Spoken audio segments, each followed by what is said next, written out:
नमस्कार मित्रों, एक बार फिर से आपका स्वागत है न्यूज स्प्रिट में।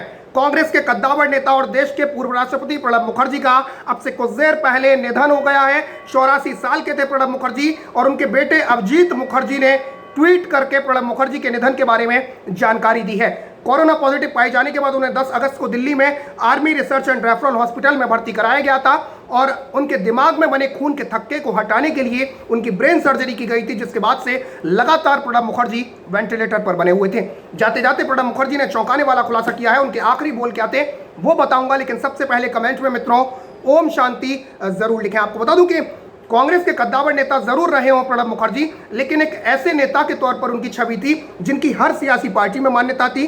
बेहद ईमानदार छवि के नेता माने जाते थे और इसी वजह से मोदी सरकार ने पिछले साल ही उनको सर्वोच्च नागरिक सम्मान भारत रत्न से विभूषित किया था।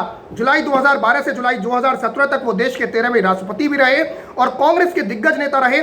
प्रणब मुखर्जी ने 2018 में राष्ट्रीय स्वयंसेवक संघ के कार्यक्रम में मुख्य वक्ता के तौर पर हिस्सा लिया था। इससे कांग्रेस असहज हो गई थी, लेकिन आपको बता दूं कि कांग्रेस के लिए भी वो प्रणब मुखर्जी हमेशा चौंकाने वाले खुलासे करते थे और कांग्रेस में जो विदेशी मूल का जो मुद्दा था जिसकी वजह से शरद पवार अलग हुए थे, इसका खुलासा भी प्रणब मुखर्जी ने अपनी पुस्तक द कोएलिशन ईयर्स 1996-2012 के तीसरे संस्करण में किया था।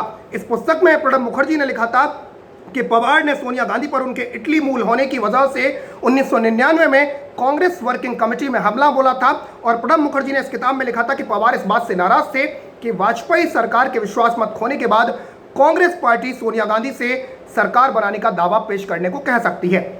इसके बाद प्रणब मुखर्जी लिखते हैं इस किताब में कि मेरी समझ में पवार उस समय लोकसभा में विपक्ष के नेता थे और उम्मीद कर रहे थे कि पार्टी सोनिया गांधी की जगह उनसे सरकार बनाने का दावा पेश करने के लिए कहेगी। साथ ही साथ आपको बता दूं कि 2 बार ऐसे मौके आए जब प्रणब दा देश के प्रधानमंत्री बन सकते थे, लेकिन प्रणब दा ने सियासत नहीं की और प्रणब दा शांति से अपना काम करते रहे। देश के 13वें राष्ट्रपति रहे। प्रणब मुखर्जी का जन्म 11 दिसंबर 1935 को हुआ था और पश्चिम बंगाल के बीरभूम जिले में जन्म से लेकर प्रणब मुखर्जी ने देश के प्रथम नागरिक यानी राष्ट्रपति पद तक का सफर तय किया। प्रणब दा के नाम से मशहूर इस शख्सियत को देश के सर्वोच्च नागरिक सम्मान भारत रत्न से भी सम्मानित किया गया था। 84 साल के प्रणब दा देश के वित्त मंत्री, विदेश मंत्री और राष्ट्रपति पद पर काबिज रहे थे। उनकी गिनती पढ़े लिखे और साफ छवि के नेताओं में की जाती थी और यही वजह है कि जिंदगी भर कांग्रेस पार्टी का नेता रहने के बावजूद भारतीय जनता पार्टी की मोदी सरकार ने उन्हें भारत रत्न से सम्मानित किया था। प्रणब मुखर्जी के पिता किंकर मुखर्जी भी देश के स्वतंत्रता सेनानियों में शामिल रहे थे और प्रणब मुखर्जी ने सूरी विद्यासागर कॉलेज से पढ़ाई करने के बाद पॉलिटिकल साइंस और इतिहास में एमए किया था। इसके अलावा उन्होंने एलएलबी की डिग्री भी हासिल की थी। इसके बाद वो पढ़ाने लग गए थे। हालांकि उन्होंने कुछ समय बाद अपना कैरियर राजनीति चुन लिया था और पहले ही दौर में उन्होंने इंदिरा गांधी पर अपनी छाप छोड़ी थी। बैंकों के राष्ट्रीयकरण में भी प्रणब मुखर्जी की भूमिका काफी अहम मानी जाती है। 1969 में इंदिरा गांधी की मदद से वो कांग्रेस के लिए राज्यसभा सदस्य चुने गए और जल्द ही वो इंदिरा गांधी के बेहद खास हो गए। इसके बाद 1973 में कांग्रेस सरकार के मंत्री भी बनाए गए।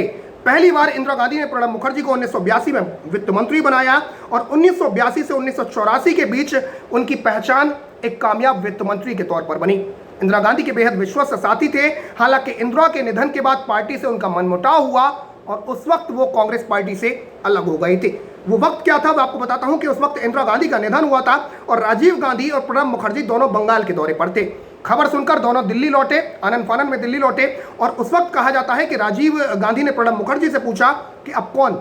इस पर प्रणब दा का सीधा सीधा जवाब था, बेबाकी से जवाब देते थे। उनका जवाब था कि पार्टी का सबसे वरिष्ठ मंत्री। लेकिन गांधी खानदान से गद्दी छूटी नहीं और राजीव गांधी प्रधानमंत्री बन गए थे।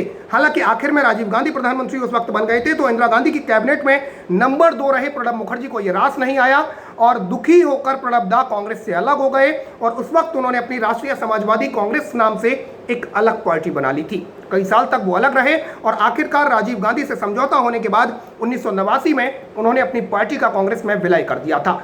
तो ये पहला मौका था जब प्रणब दा देश के प्रधानमंत्री बन सकते थे, लेकिन उन्होंने सियासत नहीं की। दूसरा मौका कब आया वो आपको बताता हूं। दूसरा मौका था 2004 में जब सोनिया गांधी के विदेशी मूल का मुद्दा उठ रहा था। पहली बार वो लोकसभा के लिए चुने गए थे और विदेशी मूल से घिरे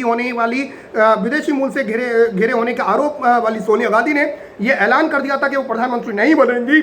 इसके बाद मनमोहन सिंह को प्रधानमंत्री पद के लिए चुना गया था और उस वक्त भी प्रणब दा के हाथ से ये दूसरा मौका निकला था।